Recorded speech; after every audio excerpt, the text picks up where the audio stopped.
Hey, I'm Digit McGruff, and you're watching Digit Spin Crypto, the best place to play ball. Hey, what's that? Squirrel!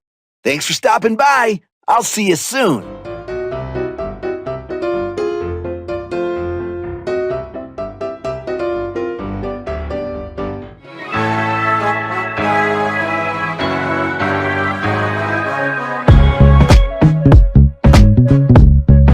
I can't tell you. Hello, Dino. He's a tech-savvy guy, gonna show you the way. You better load your bags, cause crypto's here to stay. Listen up, gonna teach you about this and that. But he's just a goofy guy in a straw hat. So join in and have a laugh. It's gonna be a good time, that's a fact. Information and crypto parodies. Sit back and enjoy the show. You just never know which way you'll go. So get ready for Digit Spin Crypto.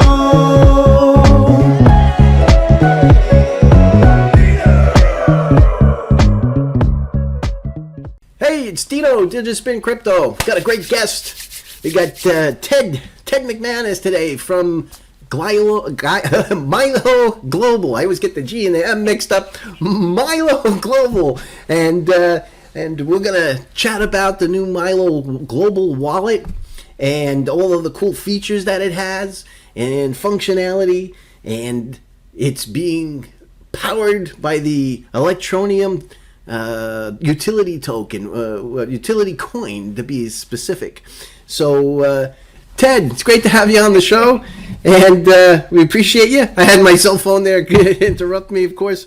We appreciate you coming on. Tell us about you and how tell us about Milo. How did you start this thing, and who you are, and how do you take part of all this? Gotcha. Well, thank you, Dino, for having me, and thank you for the conversation we're about to have. So my name's Ted, and I'm co-founder of Milo Global app, also which is a product of Global Mate. So, Dino, I thought maybe I would give you a little bit of background about Global Mate and who we are and how we got to the wallet itself, which is the topic of the conversation today. So, a little history. So, our company, Global Mate, is a telco, cellular telephone company, a global cellular telephone company / airtime company. So we have SIM card and cellular products packages in about 140 countries worldwide, including an OTT app that we have, which is much like WhatsApp or Skype. It's called Global Dial. That's available to anybody. It rides on the back of their existing telco, and it enables anybody anywhere in the world to make a call to anybody in the world, whether it's cell phone or landline, from our Global Dial app. And so that was really the first piece that gave us a global outreach. And then we started to accumulate MVNO capability in all these other countries, inclusive of top-ups. We can top up about from the global Milo Global app, we can top up about 550 telco companies worldwide in those 140 countries. So a little bit about how we got to that point. So if you go to theglobalmate.com and read our story, it's a little bit interesting in that this whole thing started in Mogadishu, Somalia. Bob and I had gone there on other business ventures, met there, and we came away with a few startling things that we identified in the marketplace, which was that everybody we ran across there was holding a cellular device. Mm-hmm. That was startling to us. In the no matter their economic situation, they all had a cell phone. Okay. The second thing was that we realized that the number of unbanked people in the world is like 70%, or 5 billion people of the 7.2 billion people on the face of the earth are either unbanked or underbanked. And then what led support, how they resolved that in these places was that they utilized their airtime from their cellular airtime. They used it to barter. So where they didn't have bank and they didn't have cash, if they wanted to buy a coconut or chicken, a bicycle, or whatever the case may be, they would exchange airtime in those places. So we think outside the box from what we recognize here in North America. And most people here in North America have no concept of what happens the rest of the world. Mm-hmm. And so when it comes to telco, as an example, we're the only place on earth that gets a bill the following month in arrears, right? Everybody else, everywhere, pays in advance. So we're prepaid. Everywhere in the world is prepaid. And the term top up is very popular in the industry because that's what people do. They don't pay even a month in advance. Sometimes they'll just top up, put 5 pesos or so many rupee on their account, depending on where they live. And that might last them a day. It might last them a week. It might last them a month. And when that expires, they go to the next booth and top up again. And there's a top up booth on every corner the rest of the world over.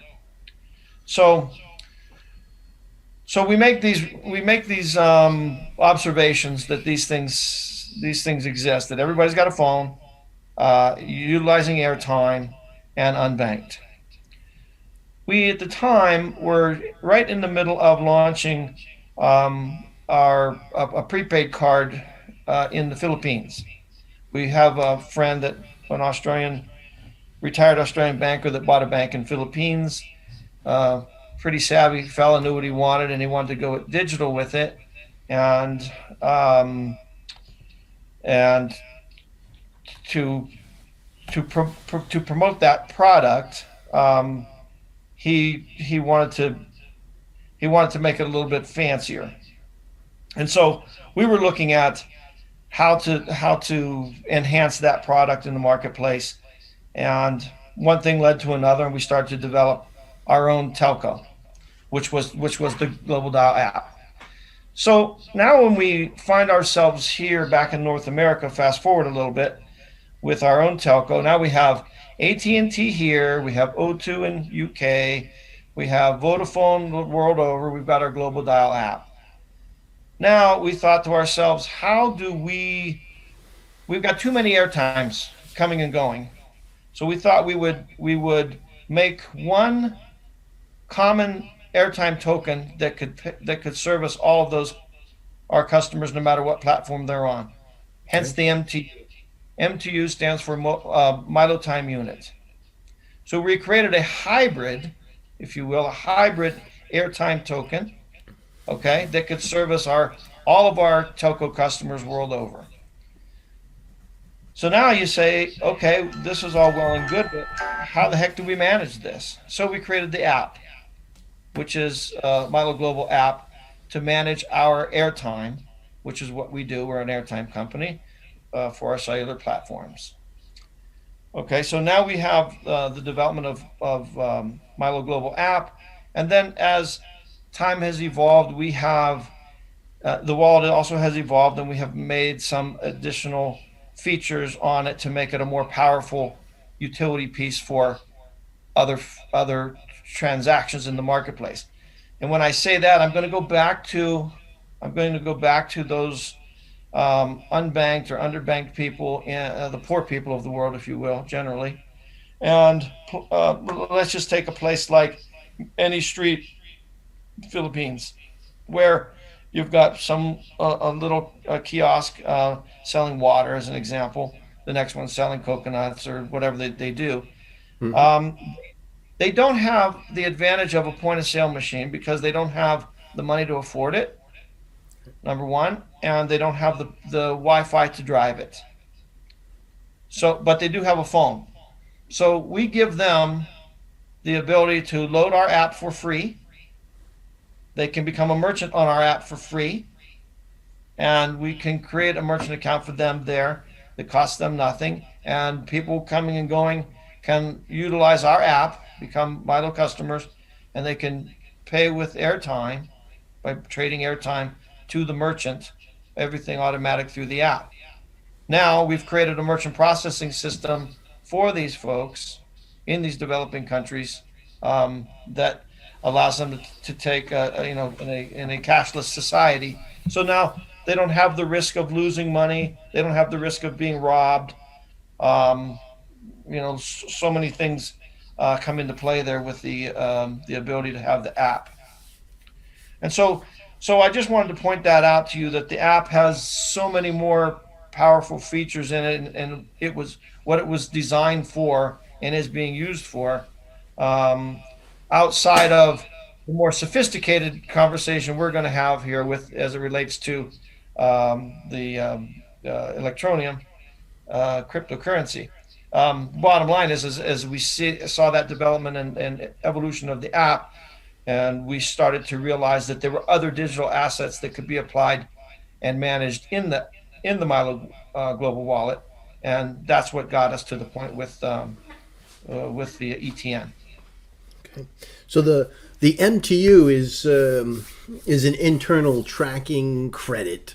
It's not a cryptocurrency of any type. It's an internal tracking credit that you have, and then you can then apply to buy airtime. So it's like having credits, basically. Yes, so it started as an airtime. I think the market would look at it as an immutable token, and we call it a non-mutable token. In fact, because we've done what we've done in making it a generic airtime that applies to all of the telcos I just mentioned worldwide, we're the only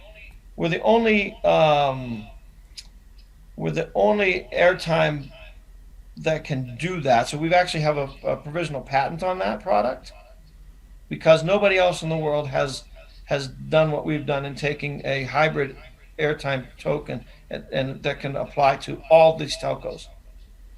Okay, but that data is stored in your servers of who has it. So it's not a distributed blockchain. It's a centralized database so that you keep That's credits. correct. Right. You're right. We are a closed loop system. Everything is internal. Right. Okay. So for the folks out there, so it's not MTU is not a cryptocurrency you can go buy.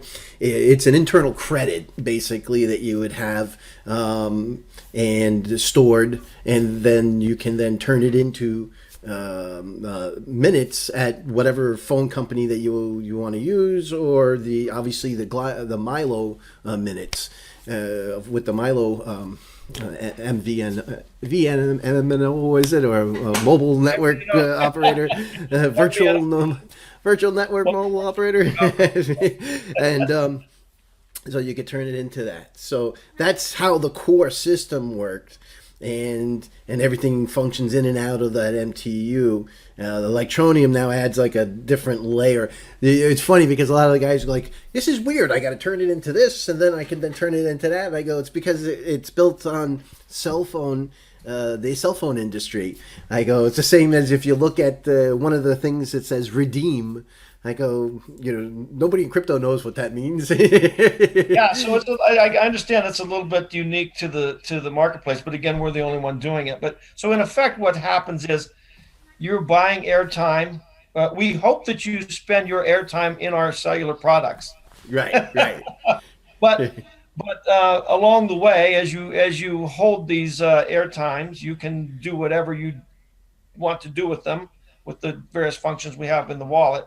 And then when you decide you want to redeem, you're effectively asking us to buy your airtime back, and we do that.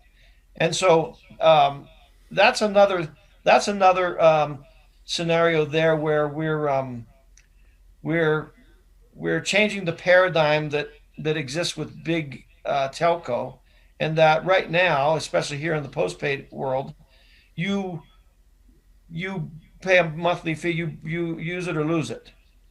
They give you the rollover on the data, but you don't roll over minutes. You still got to buy your package, right?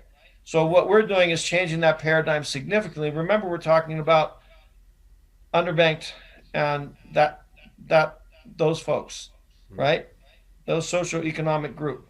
And so now, when we think we've significantly helped them financially by buying back the airtime that's unused. Yeah, not only that, you've allowed them to have their bank account basically in their phone with their credit and money, and then they can spend it, or they can buy their top off their Milo, their phone Exactly. service, and it sounds very familiar because that's similar to what Electronium was trying to accomplish with the Electronium utility coin. And so I'm starting to see how, in my mind, I'm starting to see this. And I'm glad that you can continue to tell me You about that. remember the old BASF commercials, right? We didn't invent the tape; we just made it better. We didn't Yes. invent we didn't invent the concept of airtime being exchanged. That happens everywhere in the world. We've just refined it a little bit. Yeah, no, it's very clear, very clear. So obviously, you guys started to look into cryptocurrency, and at some point, I guess you found that what the Electronium network blockchain is trying to accomplish is pretty similar to what you're doing, and I guess So gives you we have, another. we have many offices around the world.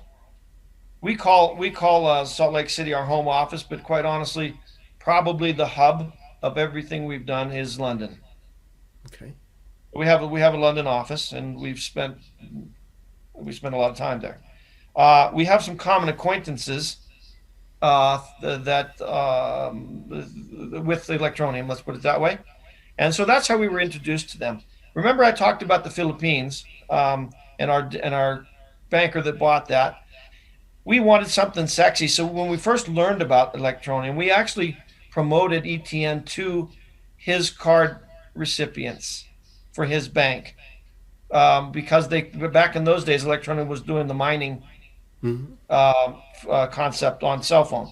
And for our customer there that makes, um, $10 a day income, for them to be able to do the mining and get some free coins was a real nice add-on for them, right?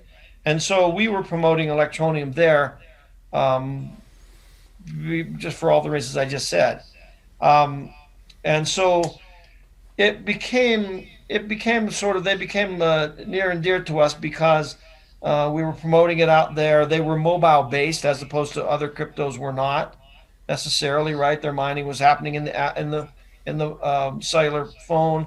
That's what we are doing. We're cellular phone people. So there was a real synergy there for us and from our perspective anyway to incorporate. If we were going to incorporate any crypto, especially early on, Electronium made sense to us just because they were of the same mindset with the mobile application. And Okay, that's really that how makes the sense. evolution took place. Yeah, and that's great, and luckily it's a public utility coin, so anybody can really incorporate it into any business. So you can get right in there and add it, and hopefully it'll make the Milo wallet that much more robust because yeah, everybody's going into a blockchain type of technology. So that's pretty fantastic. That's pretty fantastic. I told a couple of folks about the Milo wallet. I don't know if you got a whole lot of signups over the weekend. Oh well, we've been pretty. The registrations have been brisk. Let's put it that way. I can imagine. Now I notice initially when you go into the phone, you have an application that does the KYC, get your ID, your picture, and all that stuff, and that seems to be working pretty good.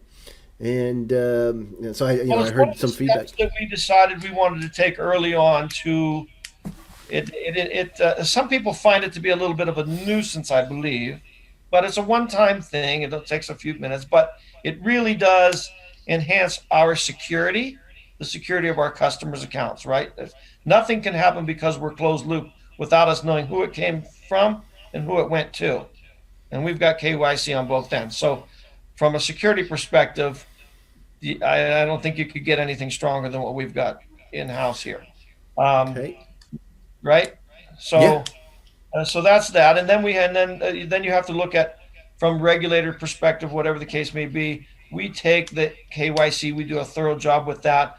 That that protects everybody from any AML type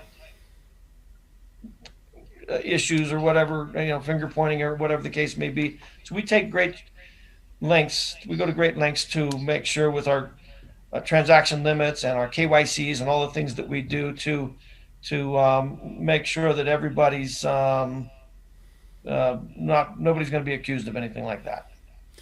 Okay, so regarding the regulation, are you following the Utah standards, or is it federal standards, or can you add anything more to that? Well, remember, we're not really built for U.S. We're here, but we're not really built for U.S. We're built for the world, right? So we do whatever we've got to do to be compliant wherever we are. So in U.S., let me digress a little bit. So we have our card issuers. Our card issuers are EML license, and we ride on that. We've got banking relationships where we have FBO, which gives us authority to do instant pays and bill pays and things like that through the banking system. And we have that in various countries and probably all continents, I guess, at this point. So we've got a multitude of different things that we do out there on the compliance side. All right. So that's good. So I was curious how that all worked. I didn't know, all the details. I assumed there was a lot of paperwork that had to be taken care of. Never a shortage of paperwork. Never a shortage of paperwork. All right. So that's good. So it's good to know. So I guess we'll get into some of the electronium part of all of this as we go along. Now, you can go into the Milo. You can set up a bank account or a credit card. You can then purchase $20. It'll put it into the Milo wallet as the MTU credits, and then you can take those and send and exchange it for electronium. And it puts the electronium into your wallet and tracks that for you. Yes. So that $20, is that going out to an exchange to convert? Do you have a business relationship or a partnership with an exchange that does that conversion and sends the electronium back to us? Yeah, so we're pretty sophisticated. We've got some proprietary technology that allows us to instantly scan about 20 exchanges, know where coins are, yada yada. And so effectively, yes, we go out and buy at any one of those exchanges. Talking apples to apples there. Okay. So we go buy. I didn't know if you were keeping a lot of electronium yourself or the exchanges were doing the conversion on the fly. So we buy on the fly. Then of course we hold it, and then when we sell it off. That makes sense. Okay. So, I think we were both saying sort of the same thing. Yeah. I just want to make sure both aspects, right? I understand how it worked. Okay, so now once you have it, you can keep your electronium there, or you can send it out through the blockchain to another location, and then you can. As of right now, that electronium is just being held. You can't actually do anything with it except for send it or receive it. So you guys came out with a credit card, so you have to turn that electronium back into the MTU to load into the credit card. Is that a correct statement?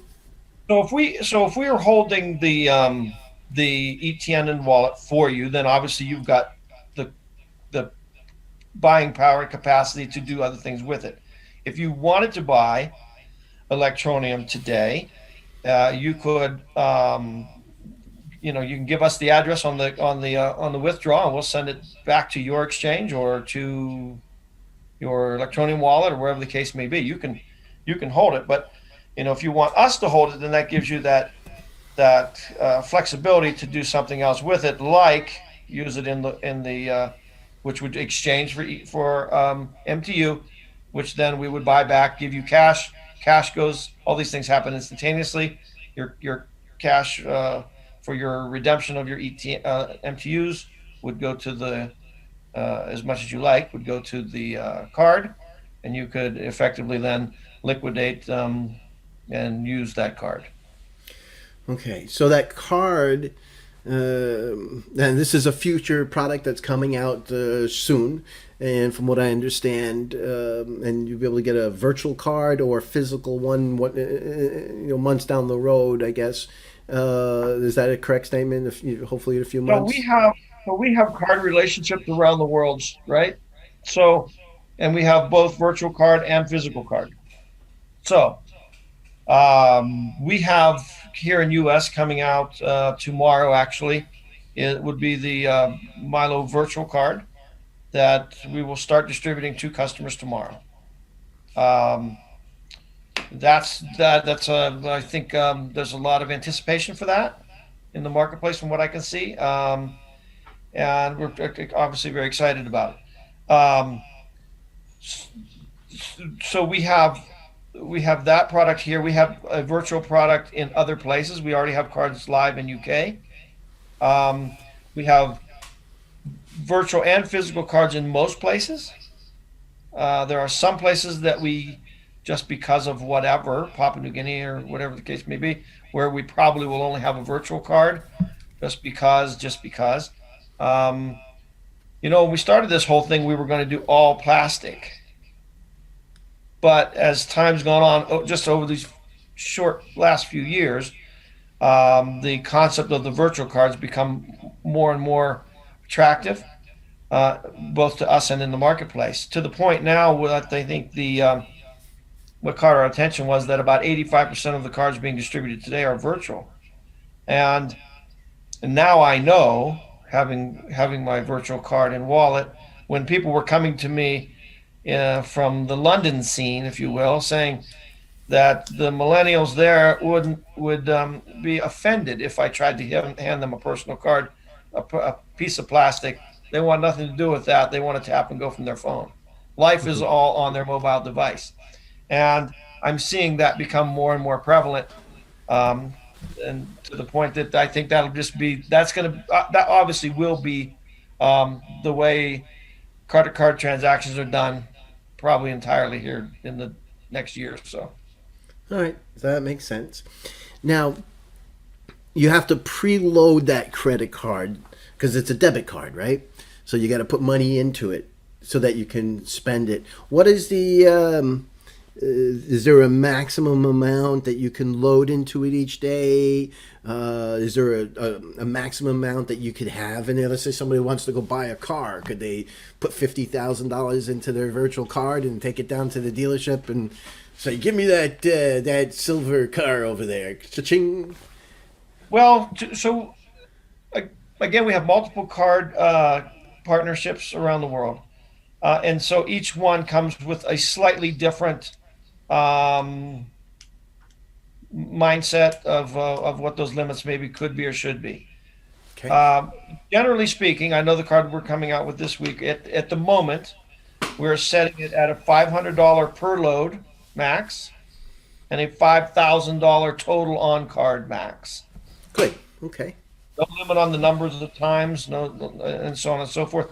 Again, setting the tone for avoiding any potential AML sorts of thoughts from anybody out there. All right, so that makes a lot of sense. That helps keep you and the customers in regulation for now. I would imagine to be a lot less potential issues that you have to deal with by setting those.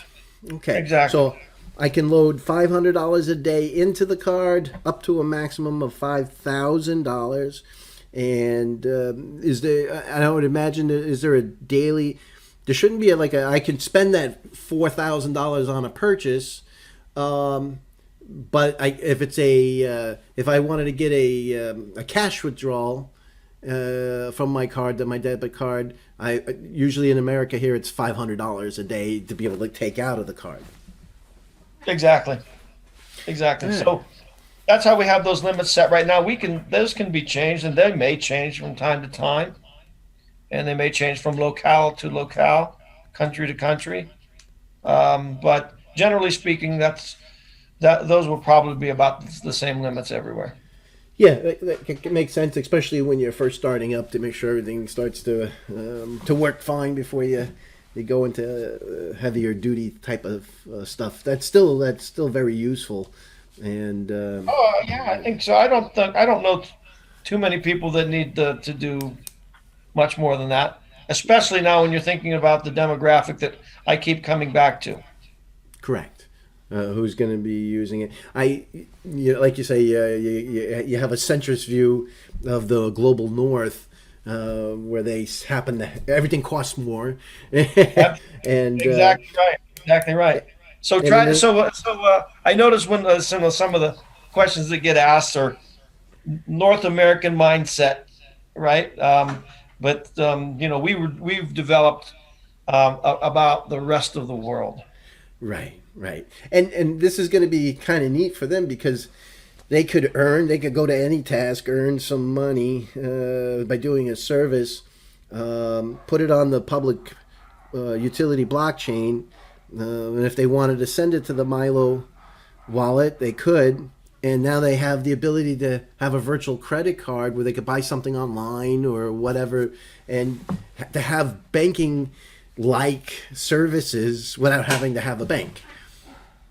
Exactly. Yes, and that's exactly what we've been striving to create over these past 7 or 8 years since we've started down this path, and we finally now have the whole product. That's pretty spectacular. That's pretty. Now, what are the fees? How are you guys making money? Because when you go to convert or you buy an Electronium or somehow you got to be taking some money from us so that you guys can exist as a business. Where are the I should have fees? I should have told you in the beginning. You're going to hear this a lot, and you have heard it already. I'm going to go back to that same unbanked, underbanked clientele that when we started this thing. Look, when we're working in India, Philippines, uh, we learned how people budget there in those places, right? And how they can afford minimal amounts. So we just ever from day one, everything we did was based on a volume concept to have millions of customers and making a penny, as opposed to having 200 customers and trying to make a fortune off of that, right? And so everything we've done, every concept, whether it's card load, whether it's transactions, everything we've done has a minimal fee applied to it, because of what I just mentioned about that unbanked, um, those unbanked and underbanked people. All right, That's that makes sense. that's been the That makes driving sense. factor since day one. Well, I noticed even when you purchase and sell Electronium, you must have set up a really good partnership with the exchanges that do the conversion because it's a reasonably fair rate for a non-exchange type of solution if you were to manually do it yourself. And it's very competitive with going to an ATM to buy your crypto or to go to CoinMama or wherever you're going to buy your cryptocurrency. You feel good about the amount that's being charged? Well, we're a pretty lean operation, number one.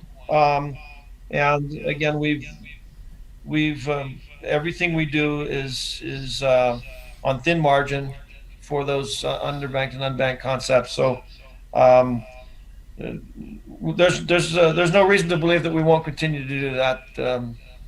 You know, Going forward, for I know that a lot of people that had asked me about Milo and talked about it, they were pretty excited that the rate was very reasonable, and because of that, I think that alone is going to bring you business for So even on the everything we do, exchanges. our telco's the cheapest in the market, our wallet's the cheapest in the market, our transactions are the cheapest in the market.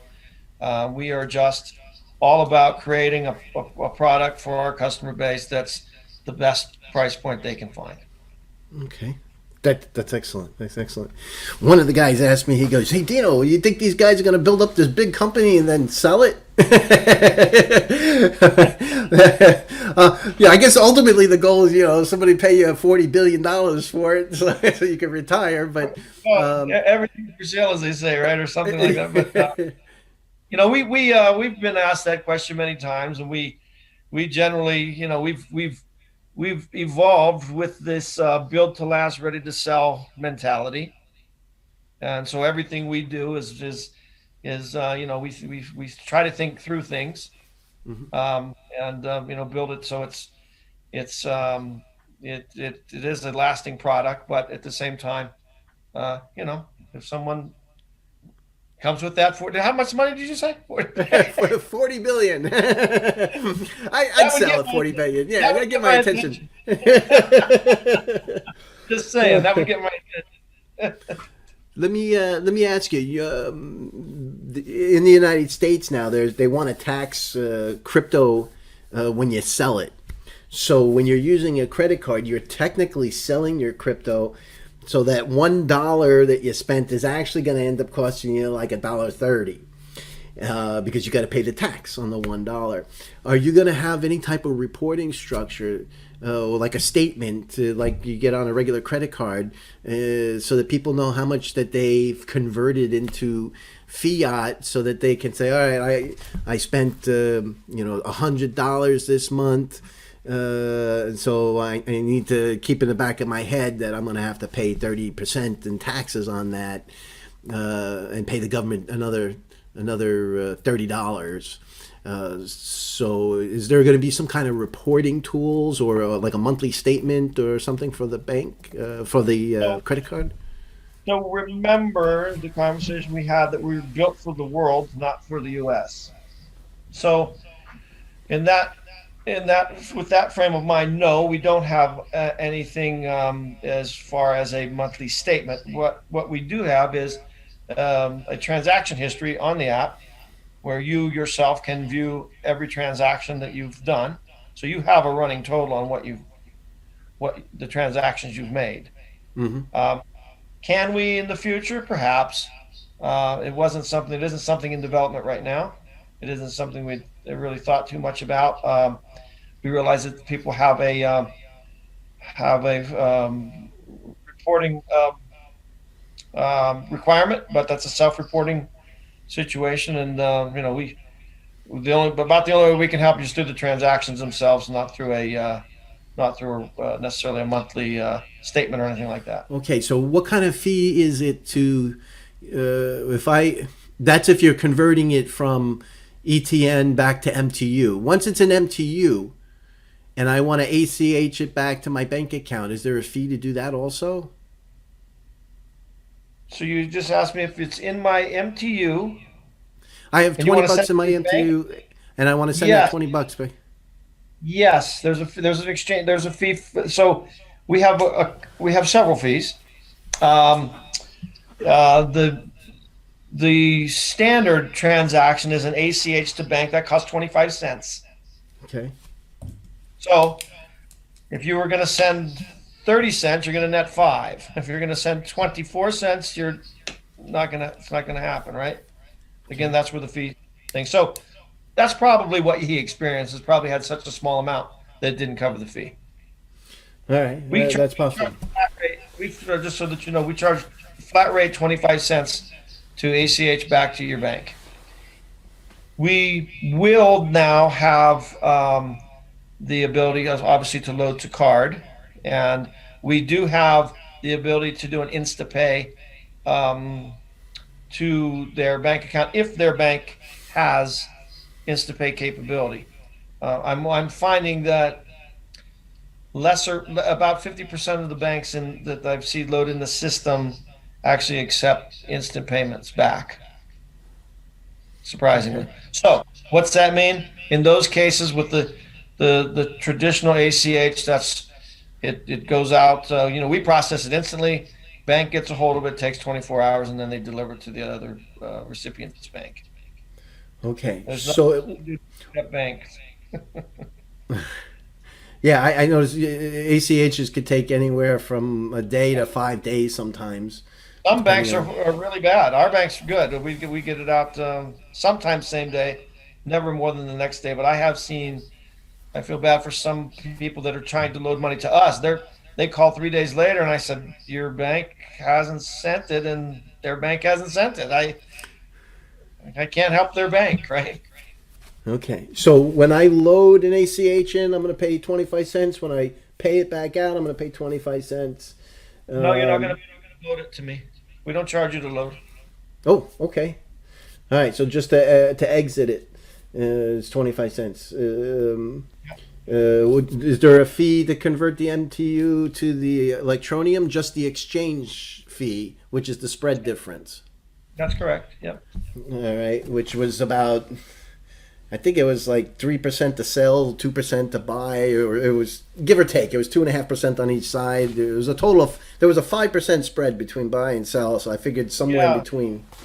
I was going to say it was 6, but you're in the right ballpark. Maybe it is 6.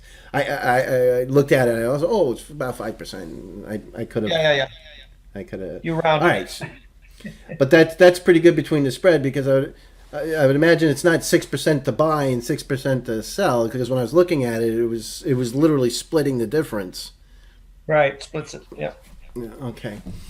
All right, so that's pretty good. Let me see here. I had a couple other questions that people had sent to me.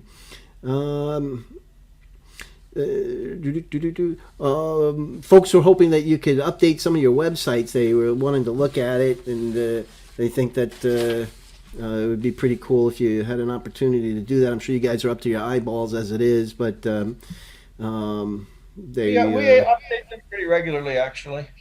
Oh, okay. Let's see here. The one guy wanted to know: is it a Visa or MasterCard that you're producing?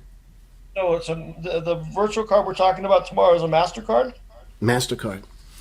Okay. And You have one. You have one in your.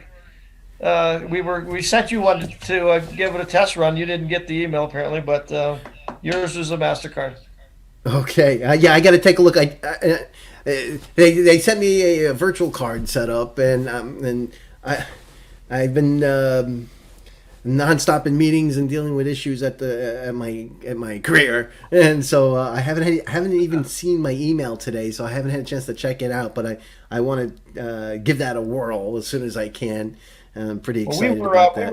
We were pleasantly surprised on our end. So we started loading the first ones internally to test, and the load process was spectacularly easy.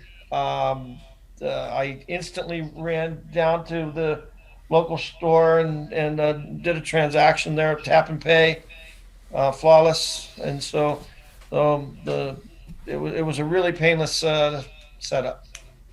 Yeah, that's pretty cool because the virtual you can connect with your Apple Pay or Google Pay or Android Pay type of thing, right? It'll prompt you to do that when you load the card. It'll actually give you that option. It'll instantly attach it to your Android Pay or Apple Pay. The whole thing didn't take me 5 to 10 minutes. Wow, that's pretty neat because as I use the phone and I tap on it and I used to do it a lot. It was when I first got it. I tried it out. This is pretty sexy, and I had it on my phone, and I could beep, and on my watch, and I would get these credits. They would give us like these bonus credits, and I had like $50, like a free $50 gift card, and I was saving up for it. And then Android Pay took it all because I didn't cash it out. I'm like, you read that? That was my $50 credit, and you had stolen from me. How am I supposed to get a $50 card if I can't save it up? And after 3 months or something, or 90 days, or whatever the period of time, 9 months, they if you didn't cash it in, they took it. And I was like, that's it. I'm not using your service no more. I got so pissed off. I was all excited. Yeah, I was all excited. You'll have better luck than ours. So we'll go from there. So I had a couple of tough questions for you. Okay. And one of them was the guys were looking at the crypto guys are really, they check out everything, and they're always, looking into every little thing. Well, one of the guys said they looked up the Utah records. They had noticed that the business license or the corporate license for Global Milo had expired during the COVID close downs and all that type of stuff. Can you tell me a little bit about that? What's the plan with that, or did we miss something? Or So, not the first time I've done that, by the way, but in this situation here, we have several companies registered with the state, and for some reason they didn't apply the payment to that particular account, which just happens to be the Milo Global account, I believe. So that just came to our attention. We had no way of knowing that. It just came to our attention about a week ago. I sent in the appropriate form and payment to get it relisted. That's just it's a $45 annual fee, and they basically send you a little postcard. And if the postcard gets lost in the shuffle or whatever the case may be, then you just have no idea that the damn deadline came and went. Okay. But anyhow, we just learned about it, didn't even realize it wasn't done, and we just sent in the paperwork to get it registered. Okay, good. So it was a basic oversight, and that's going to be taken care of. I've had that happen in my company, and I missed the deadline, and I had to pay like a $400 fee above the $200 that they normally charge me. So it was like $600. I was like, son of a gun. So I got to do that this year too, because I think mine ends the end of this month, and it's I got matter of fact, I got to do it tonight because today's what, the 30th. So if I don't do it, good thing we're talking about it, because if I don't get this in before if I don't get it in by tomorrow, I'll be in default and I'll have to pay $400 fee. Well, we had done all that, but it didn't get applied somehow, and it was just easier to repay it. Yeah, sometimes it is. I got to write that on here. Dino, corporate docs. Oh, Jesus, I always forget that. I'm glad I brought that question up. And then, of course, we had the one person was saying that there was some personal issues for one of the co-founders, Bob, and they were just worried about if that was going to affect the company in any way with some documents that they found out there online. And and I was telling them, hey, that's a personal situation, and that has nothing to do with the company or anything. That as far as personal financial issues that one of the founders are working through. Yeah, so I quite honestly, I'm not even.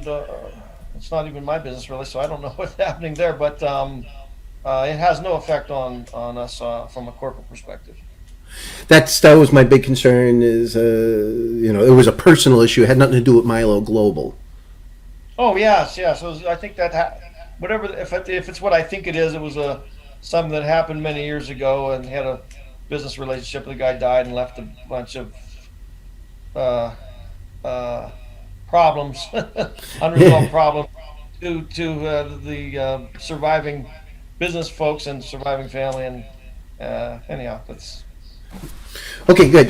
It's a personal issue, and we just wanted to make sure that it had nothing to do with Milo. That it wasn't a Milo situation. It was just a personal issue. So that's always the case, and with anything that's personal, that's up to that person, not the corporation, which is an individual party on its own.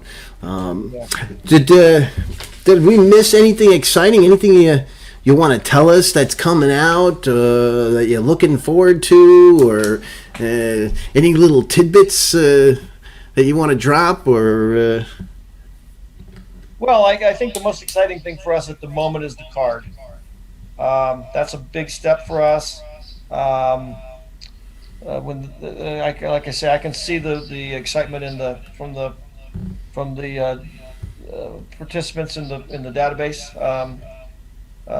With regard to the card, and then we've got a few other things up our sleeve, but stay tuned.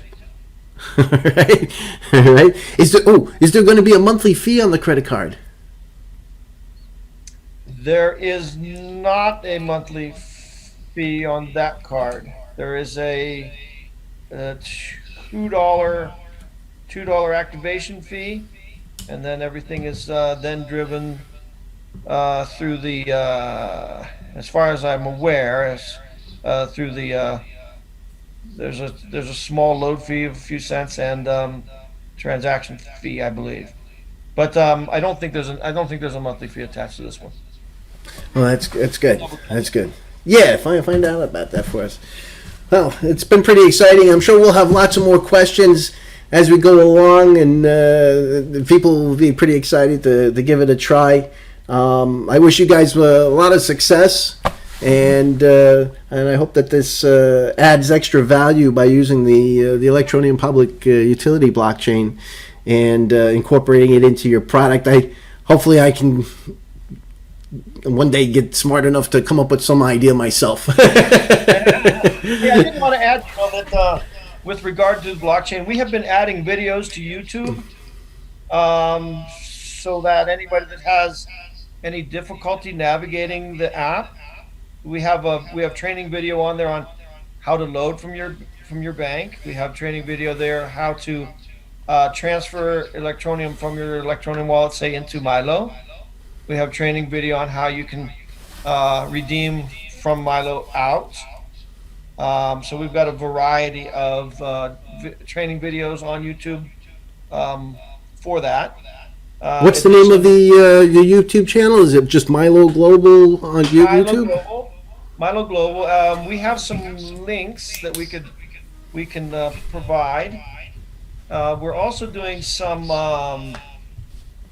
email responses now to the support at Milo.com. So if you write us regarding you're having difficulty on the understanding how to redeem, we have a link there now that will direct you to the training video to help ease your pain there. That's awesome. That's very helpful for a lot of folks. So that'd be perfect. Yeah, the All first right. time uses folks, but once they use it once or twice, it's they get the hang of it. Yeah, absolutely. All right. Well, I wish you guys a lot. I'm sure I'll have more questions for you. I'll email them in to you, or we'll get you on at another time when you have something new come out or some major change. We'd love to hear from you again.